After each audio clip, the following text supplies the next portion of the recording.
मी आत्ता तुडिये या गावामध्ये आहे आणि या गावामध्ये एक स्वयंभू महादेवाची पिंडी आहे, ती पण पाण्यामध्ये आहे. तीच मी आता बघायला चालली आहे. तर चला बघूयात. तर हे जे छोटं मंदिर आहे ते जे मागं मोठं मंदिर आहे त्याचंच हे प्रतीक आहे. कारण 9 महिने ते मागचं मंदिर जे आहे ते पूर्णपणे पाण्यात असते आणि 3 महिनेच फक्त ते ओपन असते. असता ते पूर्ण ओपन झालेलं आहे, त्यामुळे तिथं सगळीजण पूजा घालायला.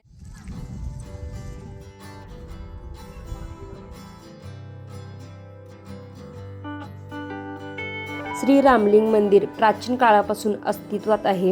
हे धरण बांधण्याच्या खूप वर्षापासून पूजा अर्चनेसाठी खूप प्रसिद्ध आहे आणि अशी मान्यता आहे की हे मंदिर पांडवांनी बांधलेलं आहे. सुमारे 20-25 वर्षापूर्वी या मंदिराचे नूतनीकरण करण्यात आले आहे.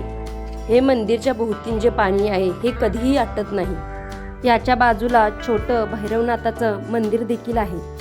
वर्षाला इथे जत्रा भरते आणि महाशिवरात्री देखील खूप मोठ्याने साजरी करतात. परंपरेनुसार येथे कुस्त्या देखील खेळल्या जातात.